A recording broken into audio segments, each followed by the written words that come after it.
আসসালামু আলাইকুম সুপ্রিয় দর্শক সবাইকে আমন্ত্রণ জানাচ্ছি ঝিনাইদহ আপডেটের সাথে আছি আমি সাংবাদিক শারমিন আরা। ঝিনাইদহ আপডেট নিয়ে আপনারা জানেন ঘটে যাওয়া সকল আপডেট আপনাদের মাঝে তুলে ধরি আমি ঝিনাইদহের। দর্শক আপনারা সকলেই জানেন বিডিআর যে হত্যা হয়েছিল সেই সময় অনেকের কিন্তু বিডিআর সদস্য যারা ছিলেন পিলখানায় যে হত্যাকাণ্ড ঘটেছিল সেই হত্যাকাণ্ডে সেই পিলখানার সেই ঘটনায় অনেক বিডিআরের সদস্যদের চাকরি চলে গিয়েছিল। তারা আজ ঝিনাইদহে মানববন্ধন করছেন সেই বিডিআর যারা সদস্যরা এখনো আটক আছেন তাদের মুক্তির দাবিতে এবং তাদের চাকরি ফেরত পাওয়ার দাবিতে সেটি আপনাদের মাঝে আমি তুলে ধরার চেষ্টা করছি।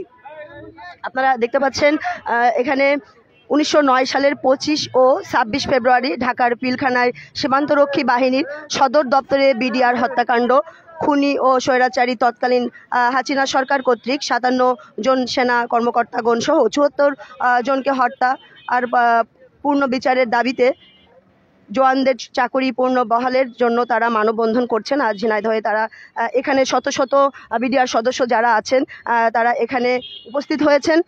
ইতিহাসের বর্বরচিত এই হত্যাকাণ্ডের দেশের গণ্ডি পেরিয়ে আন্তর্জাতিক অঙ্গনে আলোড়ন সৃষ্টি করে, কিন্তু তৎকালীন খুনি হাসিনা সরকার বিদেশি অপশক্তির সহযোগিতায় ব্যক্তিগত ক্ষমতা হাসিলের উদ্দেশ্যে নিরপরাধ বিডিআর জওয়ানদের উপরে যে জেল জরিমানা সহ চাকরিচ্যুত করে ইতিহাসের বিরল হত্যা কলঙ্কের দাগ লাগিয়ে দেয়, যার পরিপ্রেক্ষিতে 19,000 বিডিআর সদস্য ও তার পরিবার আজও অসহায় জীবনযাপন করছেন। আজকের এই আয়োজনে বিডিআর কল্যাণ পরিষদ ও ঝিনাইদহ জেলা ক্ষতিগ্রস্ত বিডিআর সদস্যরা এখানে উপস্থিত হয়েছেন। আপনারা যদি দেখেন তাহলে দেখা যাবে এখানে 57 সদস্য কর্মকর্তার হত্যার নির্দেশ দাতাদের বিচার চায়। এখানে মা বোনেরাও উপস্থিত হয়েছেন, বিডিআর সদস্যদের পরিবারের সদস্য যারা আছেন এখানে কিন্তু সকলে উপস্থিত হয়েছে। আমি আপনাদেরকে একে একে সবাইকে দেখাবো। আপনারা দীর্ঘ লাইন এখানে আছে, আপনাদেরকে দেখানোর চেষ্টা করব। 57 জন সেনা অফিসার ও বিডিআর সদস্য সহ মোট 74 জন হত্যা ও বিডিআর বিদ্রোহীর যে পূর্ণ রায় বিচার ও চাকরির দাবিতে তারা আজকের এই মানববন্ধন করছেন।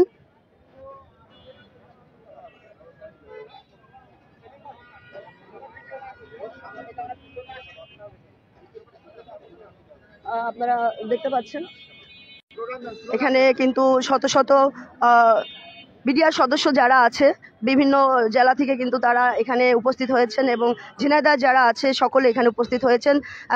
74 জন যে সদস্য যারা চাকরিচ্যুত হয়েছিলেন তাদের চাকরি তারা ফেরত চান এবং যারা আটক আছেন তাদের মুক্তির দাবিতে তারা আজকের এই আয়োজন করছেন, মানববন্ধন করছেন। ঝিনাইদহ থেকে আমি শারমিন আরা যুক্ত আছি, সরাসরি আপনাদেরকে দেখানোর চেষ্টা করছি।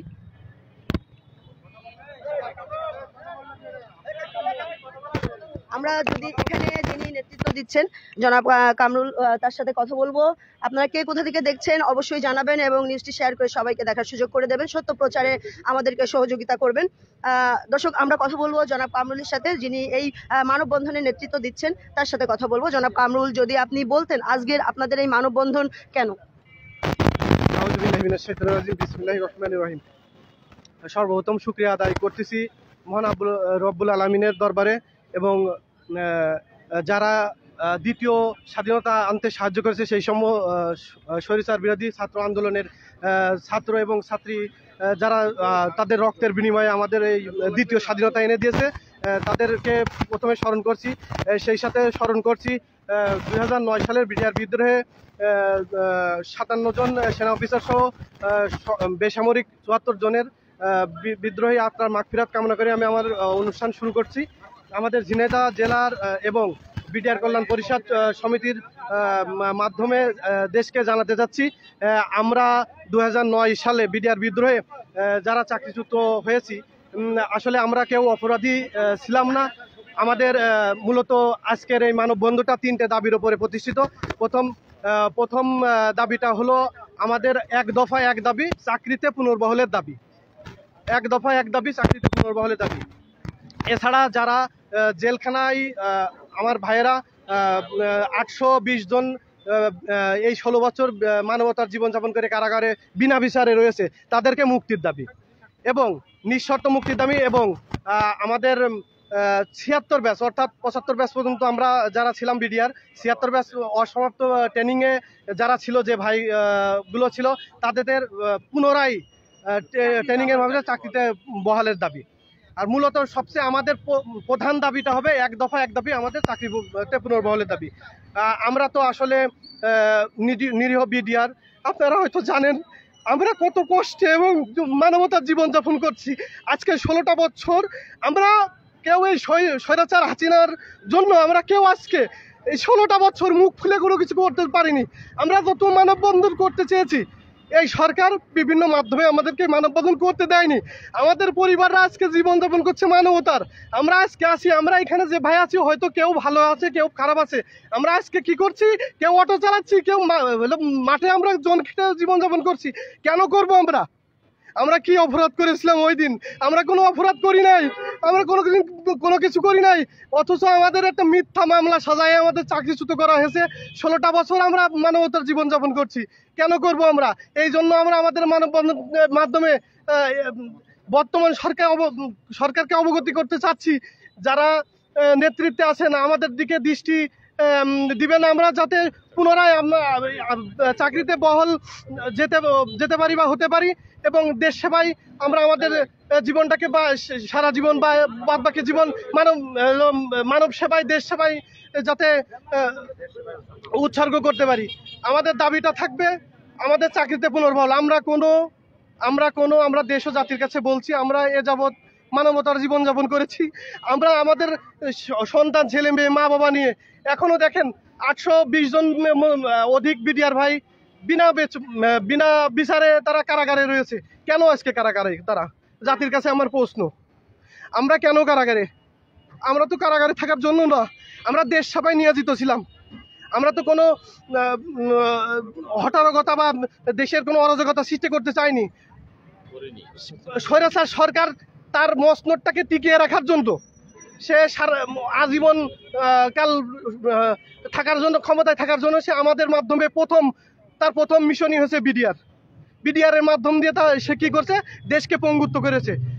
57 জন সেনা অফিসার যারা জাতীয় বীর, দেশকে নেতৃত্ব দেয়, আমার সেনাবাহিনীর শ্রেষ্ঠ সন্তানদেরকে একটা ষড়যন্ত্রের মাধ্যমে হত্যা করে তার মসনদকে টিকিয়ে রাখার জন্য তারা এই কাজটা করছে। আমাদের পরে দোষ চাপাই দিয়ে আজকে আমাদের 16টা বছর ধরে অনেক মানবতার জীবনযাপন করছি আমরা। আমি যা বলেছি, আমাদের এক দফায় এক দাবি থাকবে, আমাদের এক দফায় এক দাবি, এক দফায় এক দাবি, বিডিআরের চাকরি, বিডিআরের চাকরি, বিডিআরের চাকরি। আপনি যদি একটু কিছু বলতেন আপনাদের আজকের এই মানববন্ধন নিয়ে, আপনার পরিচয়টা দিন। আমার পরিচয়, আমি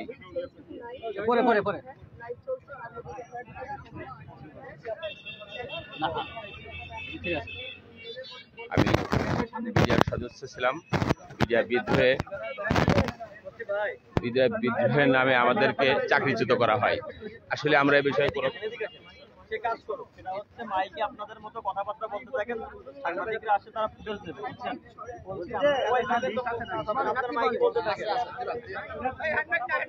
আমরা বিষয়ে কোনো কিছুই জানি না। আমরা চাকরিরত অবস্থায় ছিলাম, আমাদেরকে চাকরিচ্যুত করা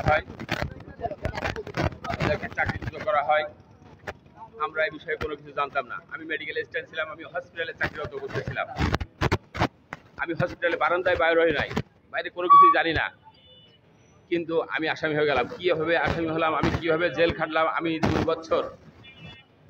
বছর আমি হাজতি অবস্থায় জেল খাটছি কোনো বিনা বিচারে।